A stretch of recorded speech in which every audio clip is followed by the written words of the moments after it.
আচ্ছা, মাইক্রোওয়ার্কের ডেটা এন্ট্রির কাজ কিভাবে করতে হয় একটা ভিডিও আমি দিয়ে দিচ্ছি। অনেকেই জানতে চেয়েছিলে ডেটা এন্ট্রির কাজ কিভাবে করতে হয়। নর্মালি ডেটা এন্ট্রি তো সবসময় পেজে আসে না, ঢুকতেও দেয় না, সেই জন্য ভিডিও করা হয়নি। আমি এখন একটা ভিডিও দিচ্ছি, তোমরা দেখে দেখে কাজটা করে নেবে, ঠিক আছে?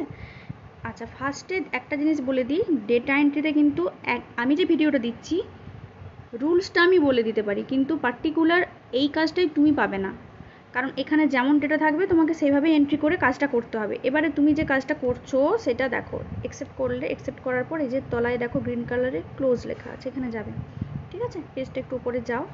ওরা ঠিক কী চাইছে, এই যে ক্যাপিটাল লেটার দিয়ে শুরু হবে আর এরকম সংখ্যা থাকবে, এটা ওরা চাইছে, ওটা টিক দেওয়া আছে। দেখো যখন এরকম ব্ল্যাঙ্ক পেজ আসবে সেটা ছেড়ে দেবে, কিছুই করতে হবে না, নাও লিখতে হবে না। আর যদি ধরো এইরকম ডেটাটা এলো না, এই যে 1 2 3 4 করে লেখা আছে 9 অবধি আর সামনে এরকম টাইপের এলো না, তখন সেক্ষেত্রে লিখবে NA, ঠিক আছে? বা কোনো হয়তো ডিজিট দুটো মিসিং, সেখানে লিখবে NA। চলো কাজটা করলে বুঝতে পারবে। এই ফার্স্টে দেখো অনলি 14 দেখতে পাচ্ছি, ওরা যেটা চাইছে সেটা নেই, তাহলে আমি না লিখবো। দেখো তারপর একটা ফাঁকা, এখানে দেখো লাস্টে 1 দেখা যাচ্ছে আর ওইদিকে সম্ভবত 0 আছে, এটাও লিখবো না, হলো। তারপরেরটা আমরা দেখতে পাচ্ছি সি দিয়ে শুরু হবে, যেমন আছে দেখে দেখে ঠিক সেই রকম লিখবে, ভালো করে একবার ক্রস চেকিংও করে নেবে ঠিক লিখলে কিনা, আর একটু তাড়াতাড়ি করার চেষ্টা করবে।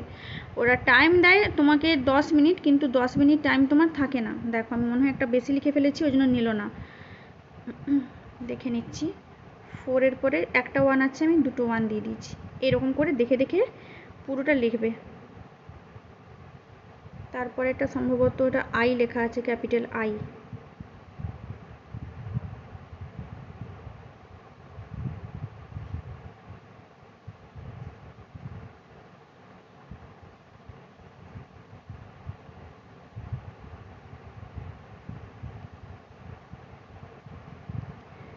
একটু কেয়ারফুলি করবে, ঠিক আছে? ভুল হয়ে যেতে পারে, মানে অনেক সময় লেখাগুলো এত অস্পষ্ট থাকে, একটু বুঝতে প্রবলেম হয়, বাট একটু কেয়ারফুলি তোমরা করে নেবে। কাজগুলো যদি ঢুকতে দেয় তাহলে কিন্তু খুবই ইজি। এটা হয়তো এই সিস্টেমটা দিয়েছে, ফার্স্টে ক্যাপিটাল দিয়ে শুরু হবে, এরকম ডেটাটা দিয়েছে তোমাকে এন্ট্রি করার জন্য, কিন্তু প্রত্যেকটা একই রকম থাকে না, যেমন থাকবে তোমাকে সেভাবে করতে হবে। তারপরেরটা দেখো ভুল দেওয়া আছে, যেমন চাইছো ওরা তেমন নেই।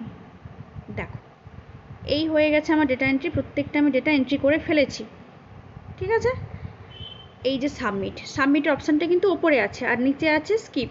নর্মালি টিটিপি দেওয়া কাজে আমরা স্কিপ দিস টাস্ক আর সাবমিট দুটো পাশাপাশি অথবা ওপর নিচে পাই, কিন্তু ডেটা এন্ট্রির ক্ষেত্রে একটু আলাদা, ঠিক আছে? স্কিপটা তলায়। তুমি যদি না বুঝতে পারো, দেখা গেল এমন ডেটা দিলে তুমি পড়ে বুঝতে পারলে না, তাহলে তুমি কাজটা করতে পারবে না, তখন তুমি হয়তো স্কিপ করবে ভাবলে, স্কিপটা তলায় আছে। আর সাবমিটটা দেখো ওপরে ব্লু কালারে, দেখতে পেয়েছো? চলো এইভাবে তোমরা ডেটা এন্ট্রির জবগুলো করে নেবে। আজকে আমি লাকিলি ঢুকতে পেরেছি বলে একটা ভিডিও করে দিলাম, দেখে শিখে নাও।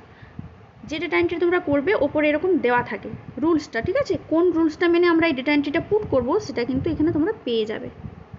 চলো ভিডিওটা যদি ভালো লাগে তো লাইক করে দিও, কিছু জানার থাকলে কমেন্ট সেকশানে কমেন্ট করো, চ্যানেলটা সাবস্ক্রাইব করে দিও।